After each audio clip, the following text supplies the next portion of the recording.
الحمد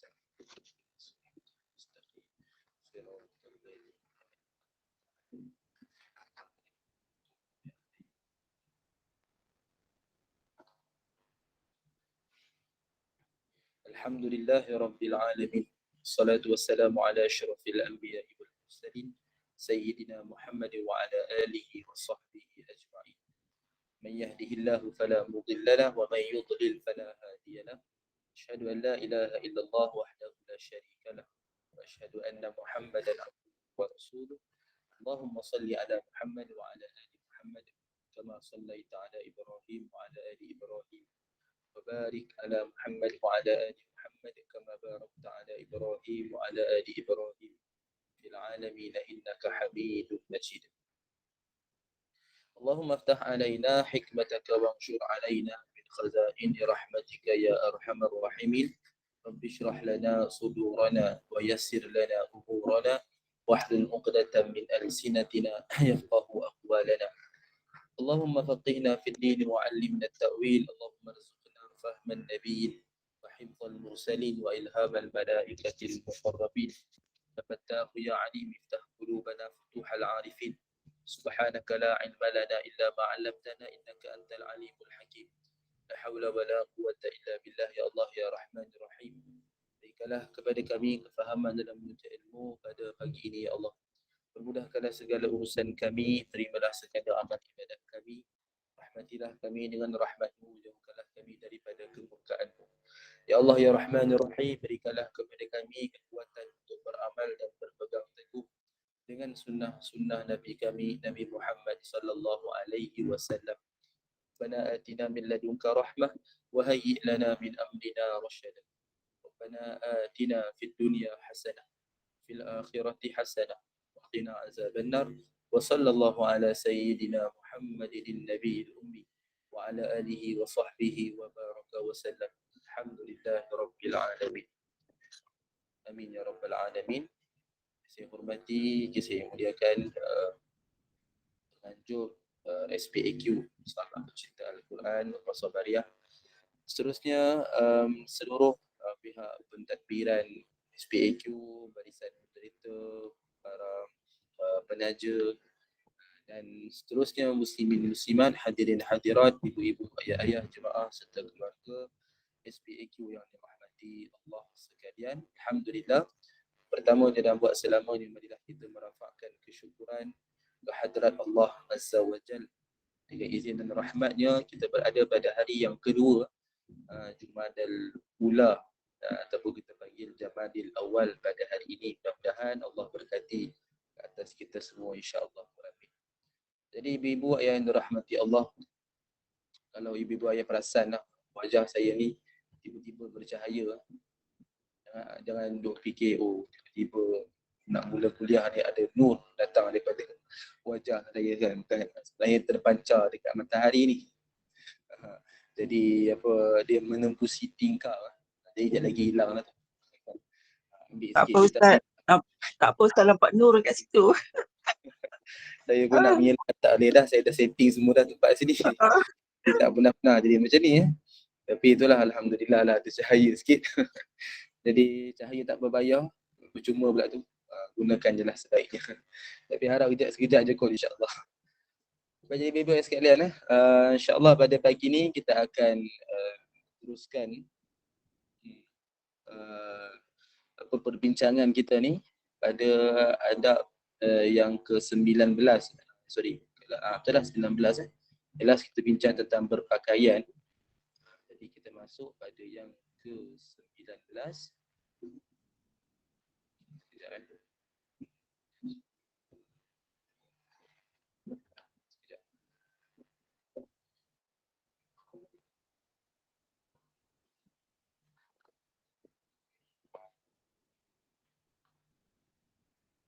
Okey, betul lah adab yang ke-19.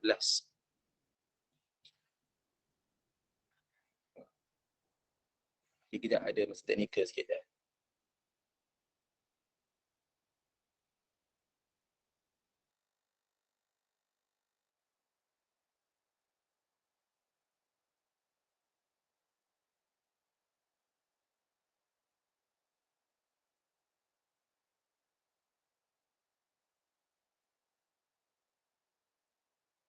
Sebentar ya, perempuan. Ustaz sedang setting sebab dia ada kesalahan teknikal. Bukan tak ada suara, Ustaz ada sekejap. Sekejap ya. Ustaz masih ada lagi. Okey, ada. Ya. Okey, Silakan.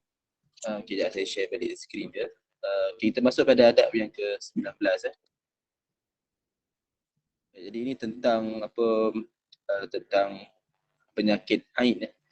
Jadi kita tengok apa perbincangan tentang adab dalam kita melihat seseorang yang mendapat nikmat. Okey, sekejap.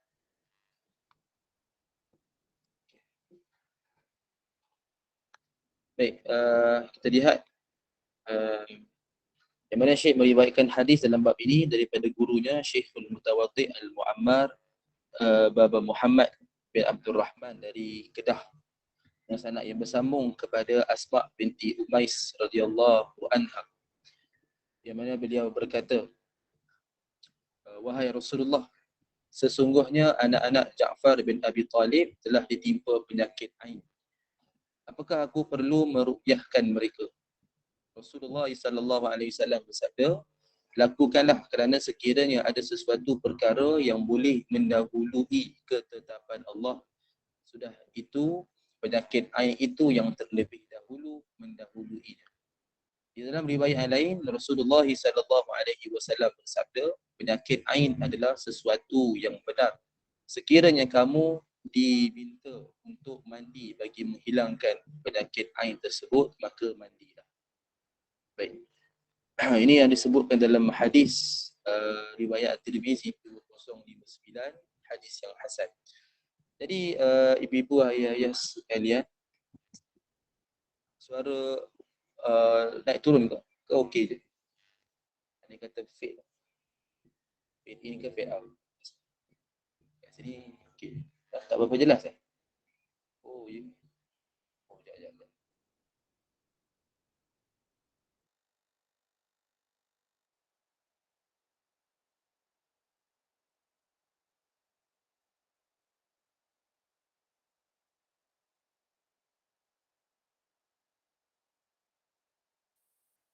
Okey, sekarang okey tak suaranya?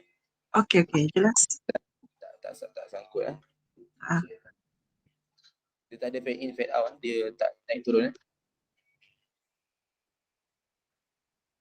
Dia terlebih cahaya ni, terlebih nur Dia tadi dia apa over. Okey, sekarang okey lah insya-Allah. Baik, jadi ibu sekalian, tadi saya dah bacakan hadis. Saya kira kita tak perlu ulang lah cuma kita ibu boleh tengoklah dalam hadis yang saya letakkan dalam slide ni. Baik, jadi ini satu hadis berkenaan tentang penyakit ain yang boleh berlaku dalam sesuatu keadaan yang kebiasaan, kerana kita tahu ain itu adalah mata. Jadi dari sudut bila ada seseorang yang dapat nikmat, jadi bila ada orang yang tidak puas hatilah, berterdengkilah, jadi kebiasaan memang akan berlakulah penyakit ain. Jadi sebab itu pada zaman Nabi sendiri pun ada dah berlaku penyakit ain ni, didengki kerana orang lain dapat nikmat jadi tak dapat. Jadi sampaikan Nabi suruh untuk ruqyah, untuk buat sesuatu sesuatu perbuatan untuk menyihatkan balik, untuk menghilangkan kesakitan tersebut. Penyakit ain ini kan, kita terkena sesuatu yang menyakiti, jadi buat ruqyah. Maknanya apa? Baca ayat Quran, kemudian berdoa. Jadi perkara yang kita buat hari ini dah dalam isu ruqyah ataupun rawatan Islam. Jadi Nabi sendiri menyuruh untuk melakukan perbuatan tersebut. Dan bahkan Nabi sebut penyakit ain itu memang wujud. Kalau diminta untuk mandi, maka mandi. Jadi satu kaedah lagi adalah mandi. Seperti ibu sekalian, dalam bab rawatan Islam, ada bagi yang pernah menghadapinya, memang kita akan tahu, memang inilah kaedah-kaedah dalam ruqyah kepada pesakit. Dan antaranya mandi, kemudian menggunakan ayat Quran, dan kemudian dalam bentuk berdoa, zikir. Jadi inilah kaedah nak ruqyah kepada seseorang yang menghadapi sesuatu masalah, baik gangguan daripada makhluk halus ke, syaitan dan sebagainya, jin ke apa, ataupun yang menimpa dengan penyakit, contoh orang yang sihir ke, santau ke, kan, pun samalah dalam kategori yang sama, yang mana orang minta pertolongan, orang yang buat tu minta pertolongan kepada makhluk halus, perkara baik yang tak patutlah yang diminta tolong untuk mengenakan sesuatu kejahatan kepada orang yang tak suka.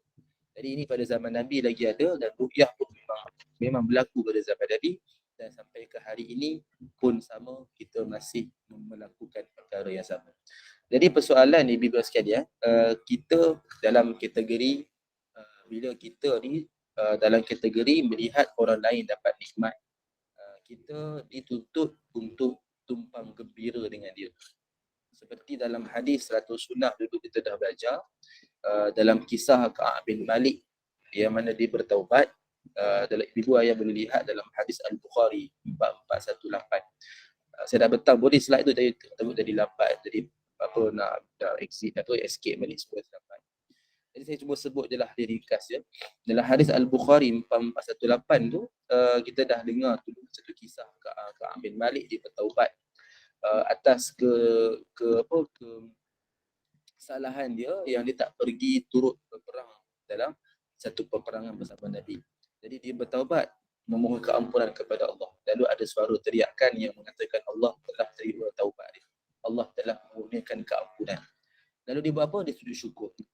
Kemudian Talha bin Ubaidillah, sahabat Nabi yang mana dia berdekati dengan Ka'ab bin Malik dan disebut ucapan selamat. Selamat maknanya apa? Kita kata bagi satu ucapan yang semangat, sebutkan selamat. Maknanya kita boleh faham apa? Dia tumpang gembira dengan kenikmatan yang didapati oleh Ka'ab bin Malik. Dia bukan dia rasa cemburu. Kenapa dia boleh dapat nikmat ni, aku tak dapat. Lepas tu menyihir ke, menyantau ke, kan, cakap buruk ke apa, tak ada. Jadi ini yang kita dituntut. Kita bila nampak orang dapat sesuatu nikmat, kita cuma boleh untuk tumpang gembira. Ataupun satu lagi, kita berasa dengki. Dengki yang dibenarkan, iaitu bagaimana kita nampak orang beramal soleh, rajin bersedekah, rajin dia solat, rajin berpuasa, apa-apalah orang mungkin share kat mana-mana, kita tahu kawan kita ke, tengok dalam media sosial ke, kita ambil satu semangat. Macam mana aku nak ikut juga macam dia buat. Itu kita kata macam kategori dia kira dengki lah. Kita rasa dengki, kita rasa tak puas hati kan. Tapi bukan tak puas hati kita nak jatuhkan dia. Kita tak puas hati tu maknanya kita nak ambil semangat. Macam mana aku nak ikut macam dia ni? Apa tips dia? Kita nak belajar daripada dia, kita nak cuba ikuti, kita ambil semangat, inspirasi. Itu dibenarkan. Bahkan dari sudut kita belajar nak ikut macam dia buat. Okay, itu baguslah. Tapi dalam kategori yang lain, iaitu kita rasa dengki dan kita nak jatuhkan dia, tak puas hati dengan dia, kita rasa tak tenang. Padahal kita tak layak pun nak dapat apa-apa kan. Kita tak ada usaha pun, dia usaha dia dapat lah. Tapi kita rasa dengki, tak puas hati, kenapa dia dapat, kenapa aku tak dapat, dia tak boleh dapat. Ini semua sikap yang sangat tidak patut kita lakukan. Ini kategori kita dalam golongan yang melihat orang lain dapat nikmat. Kita dalam kategori yang dapat nikmat. Sekalian kita sama-sama kena berjaga-jaga, jangan buka ruang fitnah, ruang kepada kejahatan, kerosakan. Contoh dia kan, kita kan suka sangat post-post kan dalam media sosial kan. Jadi kita berjaga-jagalah. Terutamanya bila post gambar anak kan, itu lagi kena jaga-jaga. Sebab tu biasa orang post gambar kan, dia letakkan smiley lah, dia letakkan stiker kan. Jadi itu okey lagi, boleh terima, tapi nak lagi selamat tak payah langsung lah kan. Cukuplah sekadar tatapan kita sahaja, kita tunjuk pada orang yang kita yakini sahaja, maknanya keluarga terdekat, macam tu sahaja. Jadi itu lebih selamat. Ini kalau melibatkan dengan anak lah, sebab itu lagi bahaya, mereka mudah sangat terkena apa-apa gangguan kan. Orang boleh ambil gambar buat apa kan, sihir dan sebagainya, jadi boleh berlaku. Takut orang tak puas hati lah, dia dalam kahwin, tak beranak-anak kan, perut dia berkembang tapi bukan ada anak, ada lemak je kan. Jadi dia tak puas hati, kita baru kahwin dah dapat anak. Contohlah. Lepas tu mungkin dia akan rasa tak puas hati dan dia mulalah menggigit dan sebagainya. Jadi ini yang kita kena hati-hati. Ini contoh kalau buat anak lah yang kita lihat kadang-kadang biasa berlaku kan. Satu lagi apa jua lah yang kita hadapi pun, kita berjaga-jagalah. Maknanya tak nak buka ruang kepada orang lain untuk dengki dengan kita, menyebabkan dia tak puas hati, kan dia cakap buruk ke, tak nak begitulah. So kita tutuplah ruang tersebut. Kita share pada orang betul-betul kita yakin. Kan contoh macam dalam Facebook kan, kita share contoh kepada kawan-kawan kita yang kita kenal sahaja, yang kita yakin tak ada apa-apa masalah, boleh kan sesuai. So itu lebih selamat. Sebab tak semua orang yang tumpang gembira, yang dia suka dengan kita apa yang kita dapat. Jadi boleh berlaku kat situ satu tak puas hati, ketidakpuasan hati. Kan? Jadi risau lagi tak puas hati dan dia usaha untuk buat sesuatu yang jahat. Mungkin ada orang tak puas hati cuma disimpan dia, ataupun dia sekadar dia tak puas hati masa tu je. Kan akan datang dia jumpa lagi tak puas hati lagi kan, tak ada terima. Okay, itu pun kita tak nak. Apatah lagi kalau orang yang betul-betul memang dia buat jahat, kita lagi tak nak. Seperti bebas sekalian, kita berjaga-jagalah, jangan buka ruang fitnah. Kan, contoh macam nak share apa-apa kan yang kita buat ni, kita biar share pada orang kita yakin lah. Yang tidak memberikan kita mudarat. Kita rapat, kita boleh share apa-apa. Ni kalau kita share dengan semua orang, takut ada yang tak sesuai lah kan, ada yang tak puas hati apa. Jadi kita tak nak apa-apa yang jahat lah. Kita ingat penyakit ain ni memang wujud pada zaman Nabi lagi, dan memang kaedah dia adalah kita kena ruqyah untuk menghilangkan kejahatan tersebut. Baik, kita lihat pada hadis yang kedua. Hadis yang kedua daripada disebutkan daripada Jabir bin Abdullah radhiyallahu anhu, dia berkata Rasulullah sallallahu alaihi wasallam bersabda, selain kerana qada dan qadar Allah, kebanyakan umatku yang meninggal dunia adalah disebabkan penyakit ain. Hadis dalam riwayat Abu Daud Ustaz nombor 1760. Hadis yang sahih. Baik. Jadi ibu ayah sekalian, ini satu lagi hadis yang menekankan isu penyakit ain yang berlaku ni, dan Nabi sendiri memberikan satu pengiktirafan selain daripada qada dan qadar Allah ni, apa yang telah Allah tentukan, kita kebanyakan kita ni adalah meninggal kerana penyakit ain. Maknanya ketidakpuasan hati terhadap seseorang, kan orang sihir santau sampai dia sakit dan dia teruk kronik, dia mati kan. Dan orang berlaku apa-apalah, contoh kemalangan, kemalangan yang mana disebabkan oleh orang tak puas hati, dia yang buat macam kemalangan padahal ada niat untuk membunuh. Contohlah kan boleh berlaku kan bila berebut tentang bisnes ke apa kan. Jadi ini semua kita boleh kaitkan lah kan, bila contoh dalam sebuah keluarga sendiri pun boleh berlaku. Bila contoh kan abang bisnes, adik bisnes kan, atau abang punya bisnes masyhur, adik punya bisnes ni jadi macam mungkin loss ke apa kurang. Lepas tu adik minta dengan abang, abang kata abang bagi sikit ataupun abang tak bagi langsung. Jadi ada tak puas hati kan. Kemudian mungkin berlaku pergaduhan ke, mungkin berlaku apa-apa persekitaan. Jadi boleh sampai kepada bunuh-membunuh pun sebabkan harta, sebabkan tak puas hati kan. Boleh berlaku, tak mustahil pun. Kan, macam contoh bila ada seorang ibu atau ayah meninggal tapi anak bergaduh-gaduh, nak dapatkan harta dia kan. Jadi nak kata tentang kematian ini, antara sebab yang paling banyak adalah juga kerana penyakit ain. Dia orang tak puas hati, orang melihat dengki dengan seseorang sampai tahap menyakiti, memudaratkan dia akan buat. Maka sampai dia akan mati pun boleh. Jadi itu ibu sekalian, itu yang berlaku, yang kita pun kena ambil pelajaran. Maknanya janganlah kita terlalu bermudah-mudahan, takut kita pun jadi mangsa sekali pula. Waliyazubillah. Baik.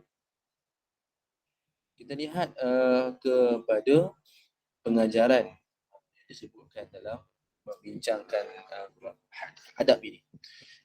Yang pertama, bertaubat kepada Allah di atas dosa-dosa yang telah dilakukan mengikhlaskan tauhid dan keyakinan bahawa Allah lah yang memungkinkan sesuatu itu terjadi, bukannya manusia.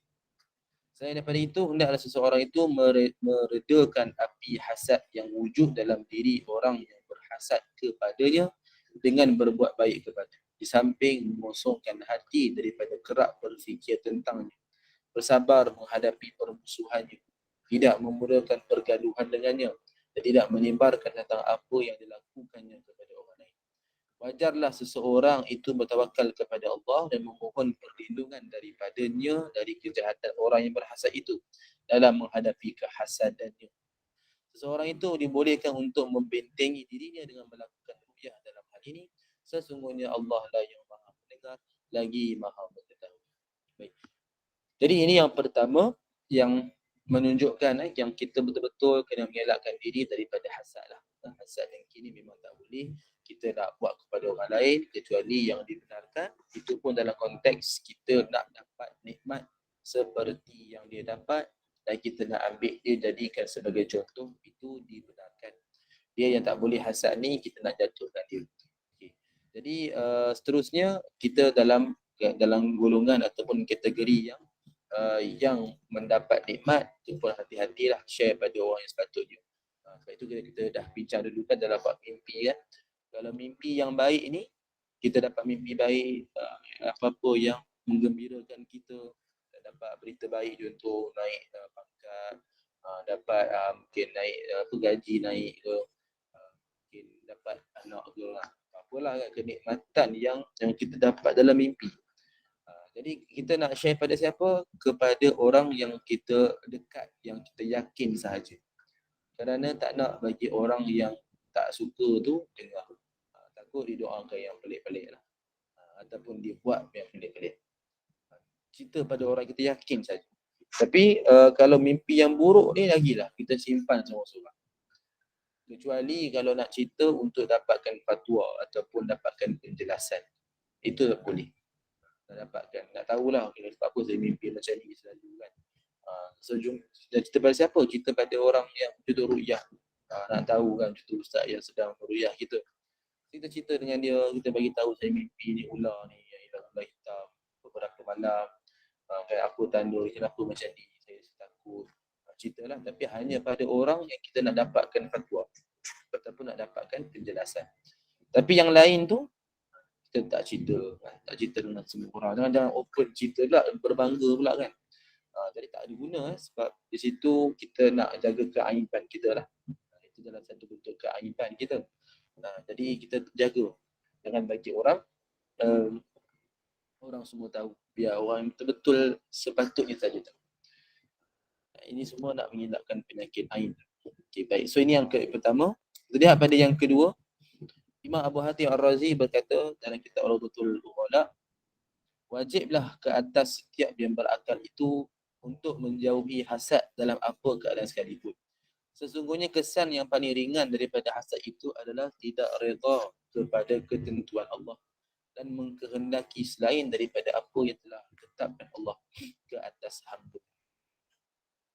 Jadi ini kata ulama lah, kita sekadar ambil satu motivasi ya, semangat untuk kita ikuti. Mana hasad ni dia berpunca daripada kita tak redha dengan apa yang Allah tentukan lah. Contohlah kita boleh kaitkan tentang kerja kan. Kita kawan kita dalam bekerja satu bidang yang sama, ke satu tempat yang sama, kita sama-sama lepasan pun yang sama, semua sama-sama. Tapi katalah satu masa ni berlaku, dia naik pangkat, mungkin gaji dia pun naik tinggi sangat, padahal kelayakan dia sama macam kita, dan kita pun rasa tak puas hati. Maksudnya tak redha lah dengan apa yang Allah tentukan tu. Kalau contoh kita dah hadapi macam tu dan kita yakin yang kita lebih layak, macam tu lah. So kita pun bertanya dengan pihak bajikan. Kita bertanya juga, kita tak puas hati dengan dia. Tapi kita yakin yang kita ni lebih layak. Kita yang kena dapat dulu daripada dia. So kita kat situ cubalah kita ambil pendekatan untuk kita menyiasat. kan. Maknanya kita nak ambil tahu, kita nak selidik balik apa yang berlaku, apa masalah kan. Jadi kalau adalah ikhtiar kat situ, ada ikhtiar yang boleh, cubalah ikhtiarkan, cari jalan penyelesaian, solusi kan. Katalah dah ada ikhtiar dan kita tahu rupanya kita salah, memang dia layak, maka redha lah kan. Kalau ada ikhtiar, buatlah ikhtiar dia. Kalau tak ada, redha kan. Contoh kita dah ikhtiar dan kita dapati yang ni berlaku penipuan, kezaliman. Memang dia naik pangkat tu, dia naik jawatan dia, dapat jawatan yang lebih baik. Sebab apa? Kroni, contohnya kabel tebal sangat, tak boleh potong, tak boleh putus. Kita pun buat apa? Ambil lah kita punya decision, ambil lah keputusan. Kita nak buat apa? Dan adakah kita nak teruskan dalam keadaan redha, ataupun kita rasa tak boleh dah, orang tak menghargai kita, kena cari hala tuju baru ni, kena cari angin yang baru. Usahalah ke situ. Kalau boleh defend lah kat tempat yang kerja lama tu. Tak boleh, usahalah tempat baru. Itulah nak kata, kita biar bertindak dengan ilmu kan. Janganlah sampai tak puas hati, lepas tu kita pula buat benda yang pelik-pelik lah, sihir apa kan, tak puas hati dengan dia. Kalau dia memang layak tu, dia terimalah. Kita kalau sekadar nak, kita rasa nak ambil inspirasi, tanya, kita ikut, kita follow apa yang dia buat. Janganlah sampai kita pun berhasad kan, kita tak bereta dengan apa yang Allah tentukan. Jadi ini yang tak patutlah, yang kita kena ingat dan kita kena amal sekalian. Jadi sebab itu kita kata ikhtiar ni masih boleh berlaku. Jadi yang penting kalau ada jalannya, kita ikhtiarkan, buat pilihan. Contoh lain lah, macam kalau tadi sebab kerja kan, contoh dalam bab, boleh kaitkan dengan bab perkahwinan, bab belajar. Contohlah kita ada anak nak hantar ke sekolah asrama, sekolah menengah, kita satu kan. Jadi kita pun usahalah segala macam, ada ujian, sekarang ada ujian MARA kan, ujian kelayakan khas MARA tu di UKKM. Ramailah yang dapat tu, yang mohon tu ujian kelayakan. Okay. Dia pun usaha try, ada interview yang lain ke apa, try semua. Jadi katalah semua tu dah try, contohlah kan, satu pun tak dapat. Jadi ada tak ruang untuk ikhtiar?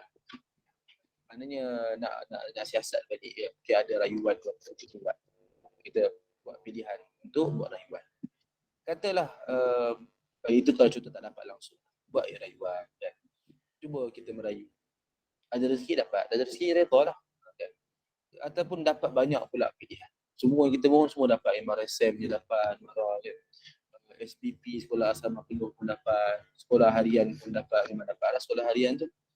Mungkin tahfiz pun dapat kan. So masa tu kita ikhtiar juga. Ikhtiar buat pilihan yang mana lebih baik. Jadi tu ikhtiar kita buat pilihan yang mana ada tak ruang untuk kita dapatkan. Kita nak pastikan ada tak lagi chance kan, rayuan ke apa kan. Yang satu lagi ni ikhtiar pula, ikhtiar untuk kita memilih yang paling terbaik. Jadi kita fikirkan ada tak jalan. Ni kalau ada kita buat, tak ada tak apa. Redha lah, so kena redha. Jadi jawapan akhirnya adalah redha. Sebab tu dalam konsep kita usaha tu, kan first usaha kan, usaha, kemudian kita akan doa, kita tawakal pada Allah. Lepas tu dah dapat keputusan hasil, kita redha. Dalam takdir lah, tempat takdir ni kita redha. So janganlah kita buat sesuatu yang tak patutlah, yang datang daripada ain, penyakit mata, yang daripada tengok tu, daripada ain tu lah turun ke dalam, maknanya turun ke dalam hati. Mulalah buat benda yang tak elok kan. Tadi sifat mazmumah, kita rasa buat benda yang tak elok lah. Sebab itu mata ni antara anggota panca indera yang sangat kena jaga. Sebab daripada mata lah banyak benda yang tak elok boleh berlaku. Banyak benda yang jahat, yang kotor boleh berlaku. Baik tengok orang dapat nikmat, ataupun baik tengok perkara-perkara yang tak baik lah. Baik, kita lihat seterusnya. Kata Al-Imam Nawawi rahimahullah dalam syarah Sahih Muslim. Hasad itu ada dua jenis. Jenis yang pertama adalah hasad hakiki, iaitu menginginkan sesuatu nikmat itu luput ataupun tak dapat daripada pemilik. Jenis hasad ini adalah dilarang berdasarkan ijma' yang disimpulkan daripada nas-nas yang sahih. Jenis yang kedua adalah hasad maknawi, iaitu ghibtah, iaitu menginginkan nikmat yang sama seperti yang diperolehi oleh orang lain. Tetapi tanpa menginginkan nikmat tersebut luput daripada pemiliknya. Sekiranya ini berlaku dalam hal keduniaan, maka dia dibolehkan. Manakala dia berlaku dalam hal ketaatan, maka dia adalah sesuatu yang disukai. Hadis ini dalam syarah Sahih Muslim lah. Jadi kita boleh kaitkan dengan hadis-hadis yang telah kita bincang. Jadi bebas sekalian, inilah seperti yang saya sebutkan tadi. Jadi ada dua jenis, satu kita panggil hasad hakiki, satu lagi hasad maknawi. Dia macam hijrah pun sama kan, hijrah hakiki, hijrah maknawi. Banyak lagi kalau kita ikut dalam istilah dalam bahasa dalam bab tauhid ke apa. Dia ada sebutkan kalimah hakiki dan kalimah maknawi. Hakiki ni yang realiti, hakikatnya kan, sebenar. Kalau maknawi ni adalah dari sudut maksud, dalaman, sesuatu yang tak nampak dengan realiti. Jadi yang pertama tadi kita dah sebut hasad hakiki yang tak boleh, yang memang jelas itu dilarang dalam Islam. Berdasarkan yang kita dah bincang tadi, ada hadis, ada yang melarang kita ni berhasad. Sebab daripada hasad dengki yang pertama ni, kita tak puas hati dengan dia dan kita tak suka apa yang dia dapat, dan kita usaha untuk dia tu tak dapat, ataupun dalam keadaan dia hilang nikmat tu kan, kita tak suka dengan dia. Jadi ini tak boleh lah, memang terang-terang tak boleh, sebab dia dah dapat, dia punya rezeki dia dapat kan. Jangan sampai kita dia tak puas hati, kita nak ni jatuhkan dia kan, kita nak bagi dia hilang, tak dapat nikmat tu, kita nak sabotaj dia, tak boleh lah. Ni yang memang garang. Tapi yang kedua, maknawi, yang mana berlaku dia dapat nikmat, kita tengok dia, kita rasa semangat, inspirasi. Kan kalau dia sebut dalam syarah ni, iaitu kalau pada hal keduniaan dia sesuatu yang dibolehkan, haruslah boleh ambil semangat, share, dibuat tu, dibuat yang ni. So kita ambil inspirasi, kalau dia boleh, aku pun boleh kan? Kalau dia sanggup, aku pun sanggup. Apa yang dia buat, kita belajar dengan dia, kita ikut apa yang dia buat kan, jadikan dia mentor kita. Itu baguslah, orang bijak lah tu kan. Dia tak puas hati kan, dia tahu dia tu rezeki yang seorang dapat, dan dia usaha untuk ikut jejak langkah dia tanpa mengganggu gugat kedudukan orang tadi. Dan ni saya kira kita boleh kaitkan apa jua isu, baik dalam bab keluarga, bab pekerjaan, dalam bab harta kan, bisnes lah kan, ataupun apa jua lah keadaan kita boleh kaitkan. Orang dapat sesuatu yang kita tak dapat. Jadi orang tu boleh dapat macam mana, kita belajar dengan dia. Orang apa skill, kemahiran dia, kita ikut. Apa ilmu dia, apa tips dia, kita ikut kan. Tapi kita tak ada rasa dengki dengan dia. Mana kita tak dengki, kita nak jatuhkan dia, tak. Itu dibolehkan. Bab keduniaan boleh, bab ketaatan disukai. Kita rasa rugi kan. Tengok seorang mungkin orang berusia, dia rajin datang berjemaah ke masjid. Kita pun rasa dia pun boleh datang pada berusia, dah betul-betul tak larat. Macam saya ada pernah seorang jemaah ni lah, tempat yang saya biasa berkuliah, sekadar saya share sikit lah.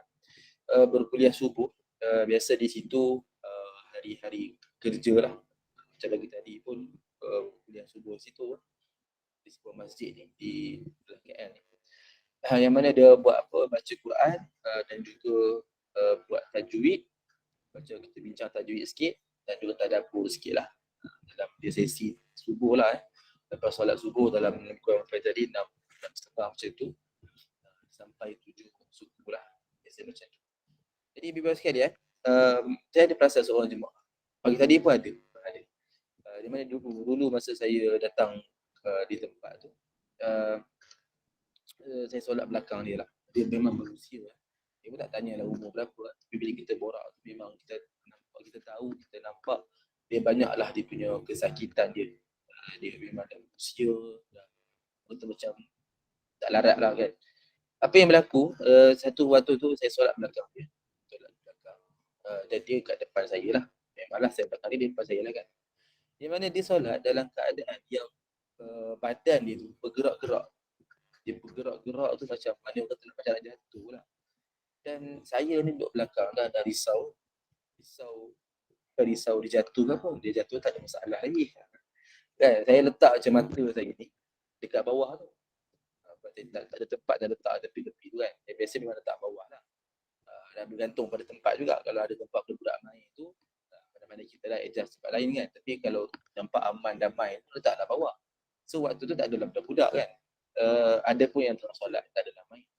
Jadi saya letaklah di bawah dan tengok pakcik kat depan. Saya panggil dia atuk lah kan. Tengok atuk kat depan tu, dia punya gerak badan tu dia berdiri. Dia gerak-gerak macam tu. Dia nak cuba berdiri juga. Dan kita dah risau kat belakang. Dan sampai memang waktu tu memang tak khusyuk lah. Secara jujur ni memang tak khusyuk sebab nampak dia gerak tu terlalu gerak.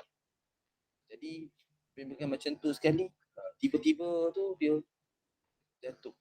Dia bukan jatuh belakang macam tu lah. Nasib baik tak jatuh belakang. Dia bukan jatuh lah, sebenarnya dia duduk lah. Dia memang macam jatuh lah, kaedah dia macam jatuh. Dan dia jatuh macam tu, dia duduk dan dia teruskan solat. Nak cerita apa kat ibu sekalian? Nak kata dia punya semangat tu, dia punya kesungguhan, dia sanggup berdiri walaupun dalam keadaan dia tak larat. Dia sanggup berdiri, dah berusia dan memang tak larat. Sampai pagi tadi dia masih datang dengan kekuatan yang sama. Dan memang saya trauma lah lepas ni nak solat belakang ni. Memang tak ada dah lah kan. Kita nampak dia, kita elak tempat lain lah kan. Tapi time solat je lah sebab saya letak mata di bawah tu. Jadi waktu lain kita tegur lah kan. Jadi nak kata sampai dia punya kesungguhan kita memang jadi ambil inspirasi lah.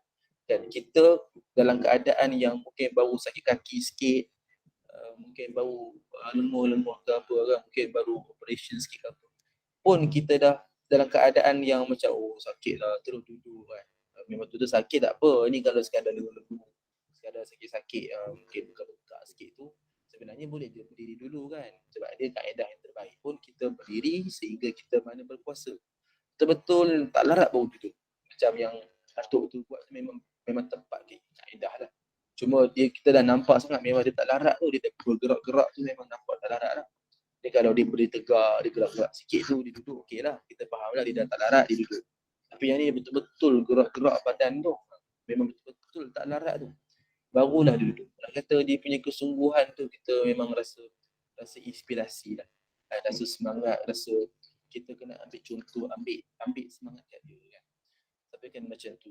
Jadi ini contoh adalah hal-hal ketaatan. Orang yang masih berusia macam tu datang lagi berjemaah. Tak miss solat apa berjemaah di masjid, dan tak miss juga join dalam kuliah Quran tu. Walaupun dah berusia, walaupun dah tak larat, boleh dia buat pilihan nak datang masjid, duduk rumah, tidur, makan macam tu je. Tapi datang juga kan. Ini contoh dalam hal ketaatan, kita ambil semangat. Kita ambil semangat untuk kita pun ikut macam apa yang dia buat. Bahkan lebih bersemangat sebab dia berusia boleh kita yang muda ni lagi kena bersemangat. Jadi baby-baby sekalian, di sekadar saya share lah tentang hal ketaatan. Jadi dia dua-dua boleh, bab dunia pun boleh, sesuatu yang diharuskan, dan bab ketaatan, bab agama lagi digalakkan, lagi ditekankan. Sebab kita nak betul ikut macam apa yang dibuat. Okay, baik. So itulah tata adab yang ke-19, termasuk pada adab yang ke-20. Ini berkenaan dengan adab. Kita tengok adab apa. Syekh meriwayatkan hadis dalam bab ini daripada gurunya Syekhul Waqur Al-Mutawaddi Baba Ahmad Azhari bin Yusuf dari Kedah, yang sanad yang bersambung kepada Anas bin Malik radhiyallahu anhu. Beliau berkata, seorang lelaki daripada kalangan sahabat Rasulullah sallallahu alaihi wasallam meninggal dunia. Seorang lelaki datang lantas berkata, semoga Allah memberi kabar gembira kepadamu dengan syurga. Rasulullah SAW berkata, apakah engkau tidak mengetahui? Boleh jadi si mati pernah berkata-kata perkara tidak berfaedah baginya atau bakhil dengan apa yang tidak akan kurang daripadanya. Hadis yang hasan riwayat Tirmizi 2316. Baik. Jadi ini satu hadis berkenaan tentang kita ni video sekalian. Yang mana kita perlu berjaga-jagalah diri kita ni daripada buat sesuatu yang tak berfaedah. Buat ke, berkata-kata ke, berfikir ke. Jadi itu semua membawa kepada kerugian. Maka dalam hadis yang satu lagi yang kita biasa dengar kan, min husni islamil mar'i tarkuhu ma la ya'ni. Daripada kesempurnaan Islam seseorang, dia meninggalkan sesuatu yang tidak bermanfaat bagi dia. Jadi sebab itu biar sekalian, apa je kita buat ni, biar kita tentukan ada tak kebaikan, ada tak manfaat. Macam contoh kita dalam majlis ilmu, kita tak payah sebutlah, kita dah memang tahu di situ ada kebaikan kita nak. Dalam perbuatan kita yang lain, kita pergi ke sesebuah tempat, kita hadiri sesebuah majlis. Jadi kat situ apa yang kita dapat? Contoh kenduri kahwin ke apa, kita pergi kata orang rakyat undangan dia, kita mendoakan kepada majlis tu apa berjalan lancar, mungkin kenduri kesyukuran, mungkin lahir cucu baru kan kepada kawan kita ni, ataupun anak yang baharu ke. Jadi kita pergi, kita tumpang gembira sekali, iaitu semua adanya faedah, perkara kebaikan. Tapi kalau bab berhibur, kita tengok pada keadaan. Kalau bab berhibur ni pada perkara yang tidak ada manfaat. Jadi kalau hiburan yang masih lagi harus, tak apa lagi. Hiburan yang tak ada manfaat bahkan membawa kepada dosa.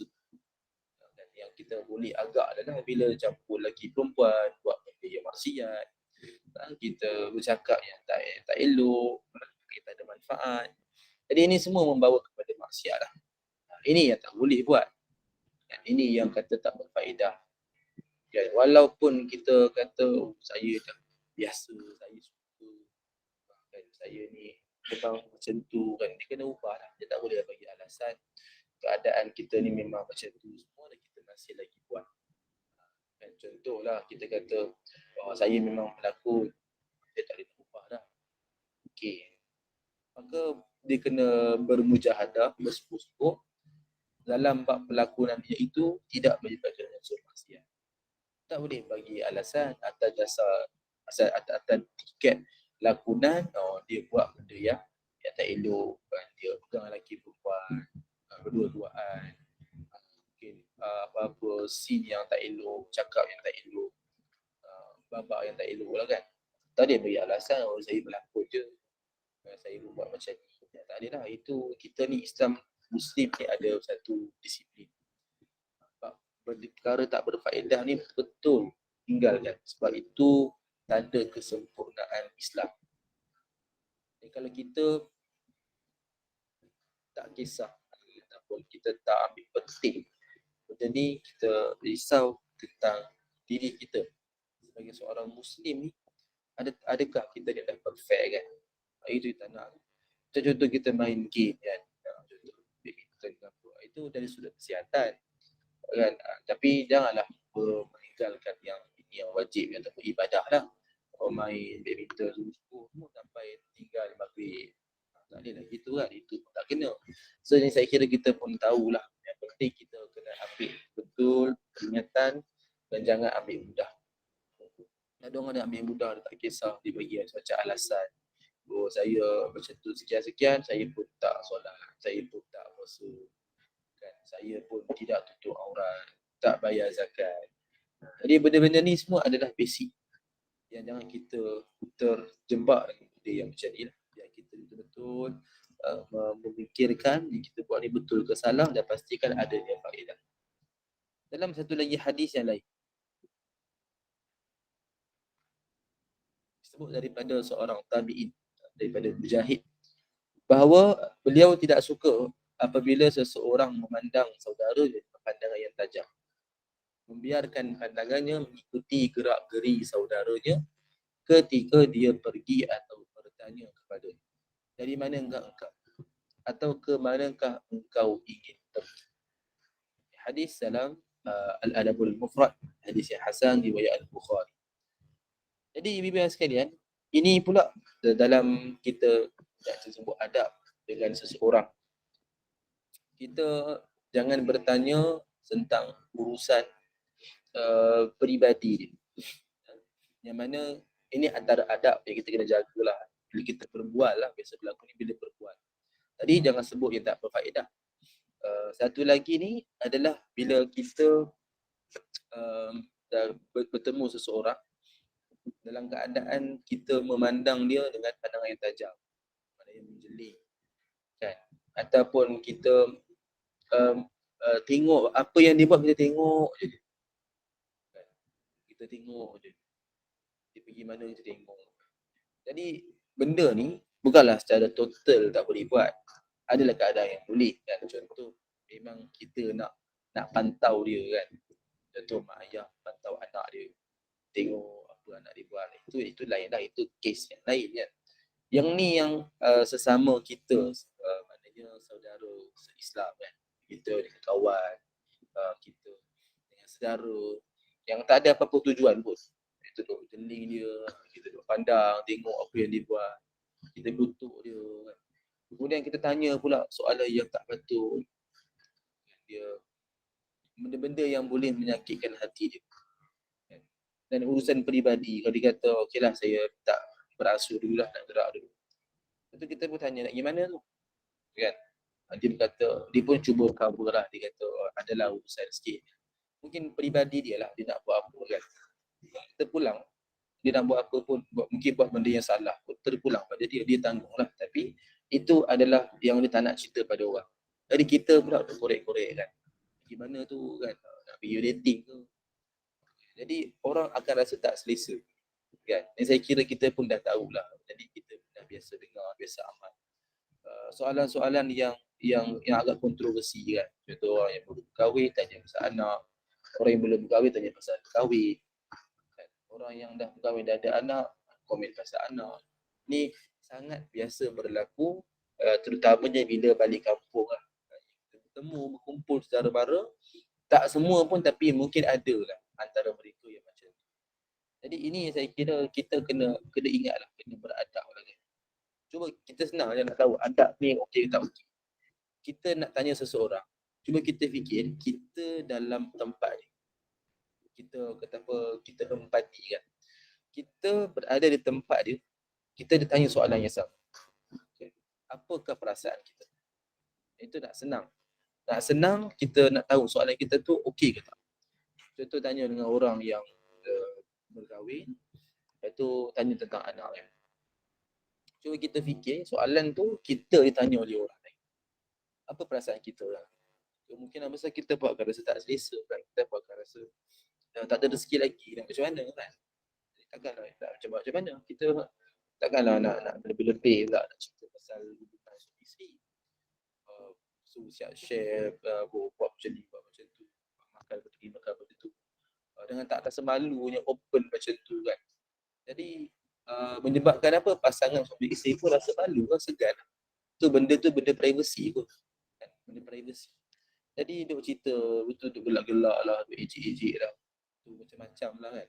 Jadi ini membawa kepada perkara yang tak elok lah. Sebab dia adalah satu adab dengan privacy orang, kan? Peribadi seseorang, urusan peribadi.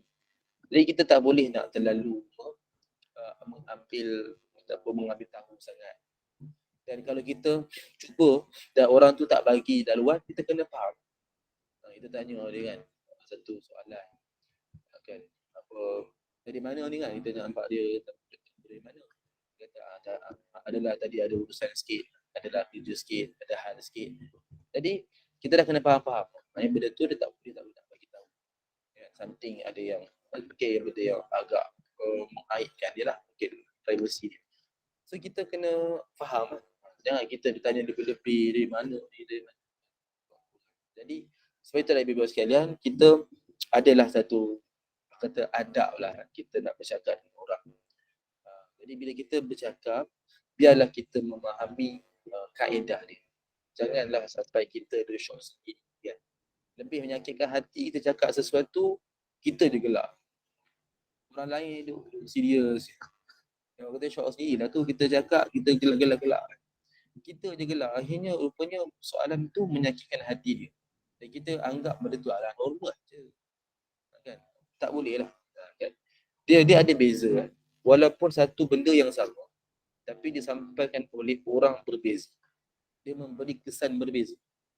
Kan? Contohlah saya ambil contoh yang ada share tadi kan, Azrina kan. Sensitif kan, hal zuriat, gemuk, rambut botak, macam-macam. Contohlah kita ambil tentang isu gemuk lah, botak ke apa kan. Jadi ini kalau digurau oleh orang yang memang kita kenal, kawan rapat kita contoh kan. Saya sendiri pun kan, dan kawan saya kawan rapat seorang ni, memang kami sama-sama dia lah kata boroi lah, agak boroi lah. Saya kurang sikit, dia memang boroi lah.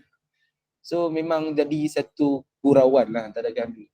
Sampai sekali tu saya gurau dengan dia, saya kata jom kita set. Dia pun set tangan. Saya cakap dia, set cara kita lah. Dia pun pelik macam mana tu. Saya pun set lah. Macam mana? Perut dengan perut. Saya set perut dengan perut kan. Tadi gurau-gurau je lah kan. Antara kawan je lah kan. Jadi saya set perut dengan perut macam tu. Jadi maknanya kita secara tak langsung kita dah bagi tahu lah hint tu, kita gurau dalam bab isu gemuk lah kan. Okey, bila berlaku macam ni, sesama kawan dan kita kenal, dan kita tahu, kita rapat dan dia boleh terima kan. Jadi kita tak apa, kita boleh terima gitu. Dan dia sekadar macam, kita pun tahu, okey, gurau dia kan. Okey, itu tak ada masalah. Maknanya orang dah anggap. Tapi entah siapa datang, tiba-tiba pertikai orang, kenapa gemuk sangat ni kan. Tak handsome lah macam ni. Tiba-tiba, tak ada apa-apa, kita tak kenal apa dia. Itu menyakitkan hati lah. Sebab apa? Itu nampak sangat dia condemn. Yang tadi tu berlaku sebab kita bergurau, sebab dah kenal. So kita happy kan. Mana sama-sama kita faham lah. Dia tak kisah, saya pun tak kisah. Dan kita gurau, dia boleh terima, saya boleh terima. So, it's okay. Mana yang benda tu isu yang sama, gemuk juga. Tapi disampaikan oleh orang berbeza dan keadaan berbeza. Jadi hasil ni pun berbeza. Kan? Yang tadi yang pertama tu kita ambil sebagai gurauan, tapi yang kedua tu dia dah ambil sebagai kecaman. Kan? Sama lah isu-isu sensitif yang lain. Kan? Yang mana yang paling selamat lah, baik dengan orang yang rapat pun kita buat privacy, kita kena nama pun privacy kan. Kita kena hormati lah. Kan? Hormati. Nampak privacy. Kalau dia buat benda maksiat pun, katalah contoh buat pemakaian tak tutup aurat. Dan dia kata, oh ni privasi saya, kenapa nak berhentikan, kan? Beradablah sikit kan, contoh. So kat situ kita buat teguran umum. Kita bagi tahu secara umum dalam Islam, pemakaian dia macam adab sebagai seorang muslim, kan? Dan kita bagi tahu, ni kaedah dia. Janganlah kita mendedahkan aurat. Tapi tegur dengan baik lah, jangan jadikan alasan tu tegur kita pula. Pun tak kena juga kan, tegur maki ke pun tak ada juga lah. Tegur baik. So kita dah bagi tahu, dia nak terima tak terima terpulang. Tapi itu tegur atas dasar sebagai seorang muslim. Adab sebagai seorang muslim. Bahkan kewajipan lah. Sebagai seorang muslim kena jagalah aurat ada perintah Allah yang paling asas kan. Tegur, berikan teguran. Itu secara berhikmah. Itu atas dasar kita ambil berat sesuatu yang dibuat yang dosa. Walaupun dia tahu dan benda tu tak boleh. Tapi kita sampaikan sahaja. Dan itu tak masalah. Itu dari sudut kita mengambil berat, kita nak tegur kesalahan seseorang. Tapi perkara-perkara yang memang privasi yang tidak melibatkan agama, janganlah kita berlebih-lebihan menyebabkan orang tak selesa, orang sakit hati lah. Macam Kak Nisum sebut lah kan, patutnya orang itu bersyukur kerana segala-galanya bagi orang lain. Kesan dalam hati dan tak dapat dilupakan. Jadi saya yakin, percaya ibu bapa sekalian, kita semua kebanyakan pernah hadapi masalah macam ni. Jadi sama-samalah kita berjaga-jagalah bila nak cakap dengan orang. Okey, baik, kita setakat dulu untuk hari ni. Kita akan sambung huraian ringkas ni, kita akan bincang akan datang lah. Saya kira kita ulang lagi sikit. jadi sikit kita akan ringkaskan. Sebab dia agak panjang lagi ni, walaupun nama dia ringkas tapi panjang. InsyaAllah kita sambung pada pertemuan akan datang. Mudah-mudahan dapat manfaat daripada pertemuan kita dan kita dapat untuk sampaikan pada orang lain dan sama-sama kita amalkan, dan Allah mempermudahkan kita untuk istiqamah dalam kebaikan insya-Allah. Wallahu taala a'lam wa ilmuhu wa a'lam. Bismillahirrahmanirrahim. Bismillahirrahmanirrahim. Alhamdulillahirabbil alamin wassalatu wassalamu ala asyrofil anbiya'i wal mursalin sayyidina Muhammad wa ala alihi wa sahbihi ajma'in. Allahumma inna nastaghfiruka wa natubu ilaika tahajjati ilayka wa la tusyrik billahi rabbil alamin. Rabbana atina fid dunya hasanah wa fil akhirati hasanah wa qina adzabannar. Sallallahu ala sayyidina Muhammadin al-fatih wa ala alihi wa sahbihi wa baraka wa sallam. Alamin. يا رب العالمين. أقول قولي هذا ونستغفر الله العظيم لي ولكم. سبحان الله وبحمدك لا إله إلا أنت أستغفرك وأتوب إليك. بسم الله الرحمن الرحيم. والعصر إن الإنسان لفي خسر إلا الذين آمنوا وعملوا الصالحات